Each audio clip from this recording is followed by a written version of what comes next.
Okay, so firstly, assuming the YouTube algorithm has not already killed this channel, God forbid, I apologize for the massive gap in uploads. I'm on a bit of a sabbatical in that I'm just working on things behind the scenes, just not uploading anything. It's been a very pleasant feeling. But anyway, there is no meaningful hook for this review. I was essentially just going through a list of found footage films I wanted to cover at some point, and this one just kept creeping into my mind. And since it's been on a watch list of mine for like 10 years when it comes to found footage films, out of the blue, let's just get this one out of my system. You can always rely on the Aussies to know how to get under your skin, whether it be Lake Mongo, The Babadook, Talk to Me, Wolf Creek, or any of Justin Kurcell's harrowing serial killer character studies. In fact, I plan on covering Snowtown, Nitram, and True History of the Kelly Gang at some point, so sound off in the comments if that's something you'd be interested in so I can fast track it, but as the old saying goes, in Australia everything is trying to kill you. The Tunnel tells the story of a New South Wales news team investigating a government initiative designed to solve the state's water crisis by building a water recycling facility beneath Sydney's abandoned train tunnels. However, after the $95 million taxpayer-funded project is mysteriously dropped after rumours of homeless people going missing within the tunnels, the news team decide to explore it for themselves, only to, surprise surprise, fall prey to something monstrous living below. The story is very loosely framed as a mockumentary that intertwines the team's raw footage with interviews from two of the survivors, although, as you could probably guess, telling us who survived before we even begin sucks all tension and uncertainty out of proceedings, bar the potentially vague possibility that there might be a good reason or twist as to why it would spoil such vital information from the very beginning. There isn't one. That's just how it chooses to tell its story. And look, I know some people will say that's a spoiler, but trust me, I am saving you the disappointment of thinking there is something surprising underneath the hood of this otherwise generic, albeit aggressively claustrophobic watch. To be fair, I understand the intention was probably to mimic those late-night reaction-style documentaries that walk the audience through events in real time with occasional reenactment, but there just isn't a lot of substance to work with to make the survivors' insights meaningful, bar adding some additional context to the tensions in their relationships. It's a shame really, because there is a fair bit of potential introduced in its setup, along with the eventual ambiguous threat itself, but ultimately it withers into a bit of a nothing outcome that left me wanting way more out of it. After a striking opening distress call and pre-Netflixy style title sequence set in effectively brooding and even partially ghostly atmosphere, we're introduced to ambitious, albeit relatively irresponsible news reporter Natasha Warner. Our protagonist explains how the government discovered an abandoned reservoir within a disused section of Sydney's complex train network that has since become a shelter for the homeless. It takes its time setting up the divisiveness in a government stuck between a rock and a hard place, of claiming to be progressive by addressing climate change and taking advantage of the city's misused and disused resources, yet since the construction and excavation of the tunnels pushes the homeless back onto the streets with nowhere to go, it creates a whole other social problem they just simply ignore. Tensions only escalate when taxpayer money wasted on the recycling project quickly dries up, prompting Natasha and her team, consisting of veteran camera operator Steve, audio engineer Tangles, I swear to God that's what they call him, and disgruntled producer Pete, to probe the evasive water ministry for answers. Now, on paper, there is an interesting socio-economic political commentary at play that focuses on the domino effect of trying to rectify issues that result in further complications that end up neglected without any accountability, sort of like the proverb that all roads to hell are paved with good intentions. Once the homeless start going missing and the government distance themselves and attempt to hide the issue, assuming they become aware of what's going on in the tunnels, the danger the team eventually finds becomes a loose symbolic gesture for the festering issues that exist just out of sight and out of mind from the general public.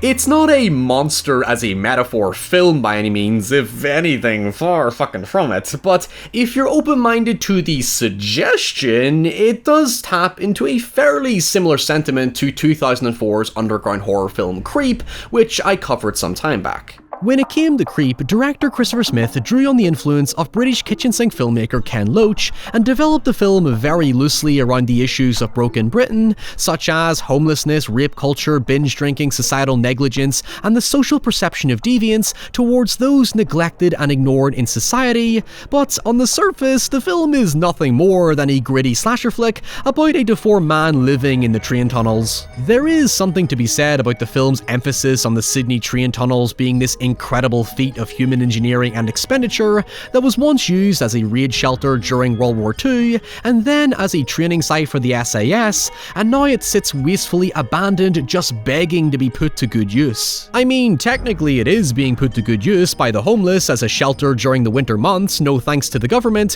who indirectly forced them out of their home to construct a water recycling facility that's ironically now sitting wasted and unfinished, essentially making the whole situation a hell of a lot fucking worse. However, where things take a sinister turn is when Natasha interviews a homeless man called Trevor, who breaks into tears and then sheer terror when asked what happened to his friends whilst they lived in the tunnels.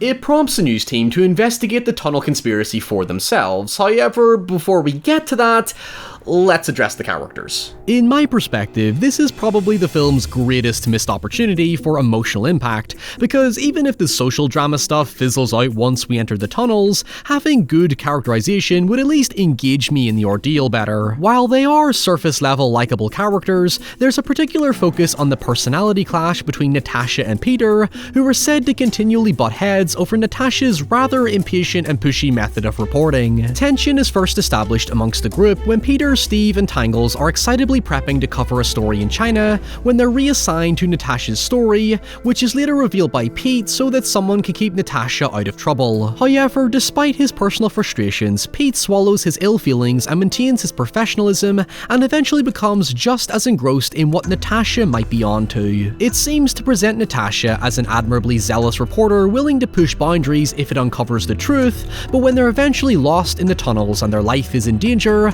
she's hit with the immense guilt of dragging these reluctant people down there with her when they weren't even meant to be there in the first place. On paper, it's a strong foundation for a character journey that sees Natasha fall under pressure to validate her own story, only to get swallowed by the abyss of a mystery best left forgotten, or whatever way you want to spice that up. Unfortunately, it just doesn't do anything with it, because most of what we learn about Natasha and Pete's relationship is from her and Steve's interviews, thus framing the entire conflict as a very hands-off tell rather than show. There's a truly compelling family dynamic in framing Pete as a sort of conflicted father figure to Natasha, and wanting to mentor and keep her out of harm's way even if she despises him for it, which is also echoed onto Steve, who feels like a big brother to Tangles. It's a shame because it does initially work as a simple atmospheric journey through claustrophobic vacant tunnels that give off an eerie, unsettling vibe that's almost borderline post-apocalyptic, which makes sense seeing as the immense infrastructure was originally designed to withstand such an event. A neat little detail that justifies why they record everything is Steve explaining the need to collect B-roll for the broadcast, and also so he has evidence that can't hold him liable for Natasha pushing them to trespass into the tunnels after they're denied an entry permit. Again, it further ties into the tension of Natasha indirectly dragging them into danger to feed her ambition, but it's a character drama that's done much better in As Above, So Below, where it frames the protagonist as fallibly overeager like her father when she forgets her actions have consequences on those around her, especially those she cares the most about, even partially playing into the horror itself. Natasha's ambitions are soon put to the test when Tangles and Steve attempt to capture B-roll and audio of an air raid bell, only for it to effectively become a dinner bell, when Tangles is abruptly dragged away by an unseen force, but not before picking up this godforsaken sound.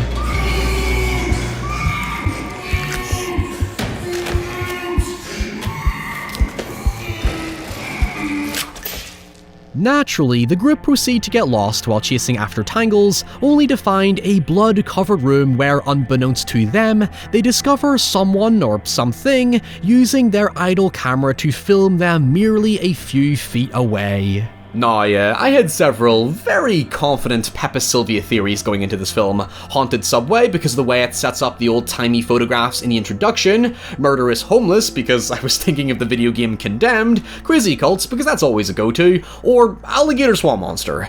And the answer is... well, to be honest, I actually don't know what the hell it is. It happened in a split second, but it was quick and it was fucking frightening. It keeps the danger a complete and utter mystery, largely to its benefit. It's credited as simply Stalker in the end credits, but there is no clear indication of what it truly looks like, or where it came from, or what it could possibly be. It could be a fucking alien, a demon, a vampire, the Rake, or maybe it is some cultic ghost mutant monster homeless man murder thing. It never stops for a second to let you ponder it. If there is one thing for sure, it clearly has the intelligence to operate a camera with purpose, and a freeze frame does seem to suggest it has a human form of sorts, but then soon after you have a security guard leading the group out of the tunnels only for this to happen.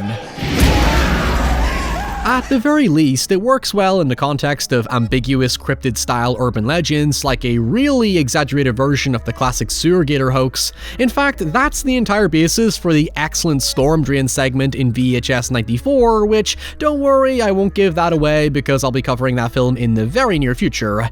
It's basically about a news reporter investigating a storm drain that supposedly contains a creature known as the Rat Man, and lo and behold, they kinda get what they're looking for, but with a neat little twist along the way. Granted, what sustains the fear is more so being shrouded in darkness and claustrophobia and the absolute feeling of entrapment where your survival instincts kick into full alert. It means that even if the physical threat is not that explicit, it still elevates the pure idea that something can be watching you from the abyss, especially when you're in its domain, away from civilization, which is extended further by the fact that the characters do not care what it is or stop to ponder what it is, they simply aim to get the fuck out of there. Sure, in these kinds of films, the heavy-breathing hysteria becomes a little vapid, but it's still fittingly human. They later encounter the creature lurking about and bathing in the abandoned reservoir with its victims, and the use of night vision, zoom shots, and grainy blurriness is effectively creepy nonetheless. The simple out-of-focus shot of the security guard with his eyes gouged out as the creature slowly snaps off his neck is not only excellent sound design, but easily one of the best visuals in the film. I find myself holding my breath, trying to stay still, deep down praying that this creature would not leap at the camera. However, it then goes on to botch this diegesis by instigating a chase scene where the creature doesn't even follow them.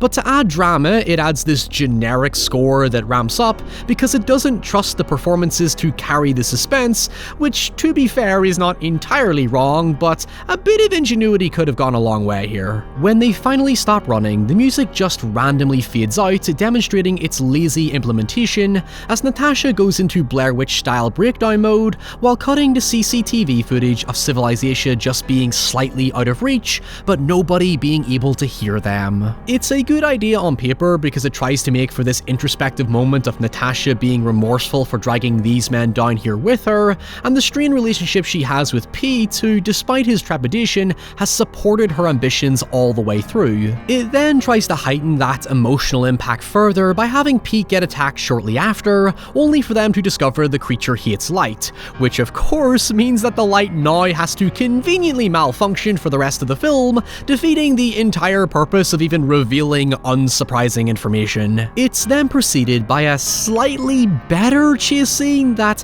takes advantage of the interview format, which I completely forgot existed, where Steve describes the chase as like a lion trying to separate the herd and isolate the weakest prey, which again, conceptually, I like the idea. It's sort of alluding to details about how the creature operates, but on the surface, it's ultimately a feral creature that nests near a reservoir underneath the ground and tears its victim's eyes out. There really isn't much more to it. The clearest visual we get of the creature is when Natasha is isolated following another attack, and my impression is that it's some sort of bat-like thing because of the broad shoulders like wings, the shape of the face, and you know, bats love darkness and stuff. Like, yeah, like, you can tell I'm not really a cryptid zoologist. Anyway, it doesn't really matter because the tension in the preceding scene where Natasha is being drowned or baptized by the creature, if you want to get all hyper theory about it, doesn't really work when we already know she survives. So when Steve and Pete come to the rescue, I feel nothing for it. The only fate open to question is Pete, and technically Tangles, but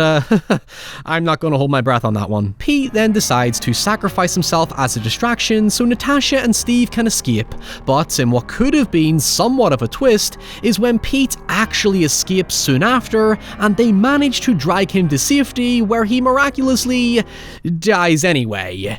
This is not a surprise because the interviews always refer to him in the past tense. It would have been a greater twist had he survived. The best I can say is that it's superficially tragic, because Pete technically has the most characterization out of the three leads because he pretty much carries them throughout the film, but I think the aftermath does have a touch of humanity to it, where Natasha leaves the world of journalism behind, likely out of grief, guilt, and PTSD, while Steve still plows ahead, but forever disillusioned by the government and police for discrediting their evidence as contradictory, and thus, like the homeless and public spending issues, it all goes completely ignored. Look, the ending is not that bad, all things considered. There is potential in the sentiment it follows through with from the opening about how problems in society go completely ignored and brushed under the rug and denied at all costs. However, unlike the film The Bay, which does the mockumentary format quite similarly, but hell of a lot better, I covered that, but that video got demonetized because it has a hell of a lot of dead fish that are hard to censor. It just doesn't go deep enough. That's not a pun, but that's the problem with The Tunnel. It just doesn't elevate those ideas that we've seen done dozens and dozens of times before. There are a lot of high points, just not enough to really bring it all together. So until next time, stay safe, stay away from the tunnels, and I'll see you all very soon. Things will hopefully pick up around here very soon as well. Bye.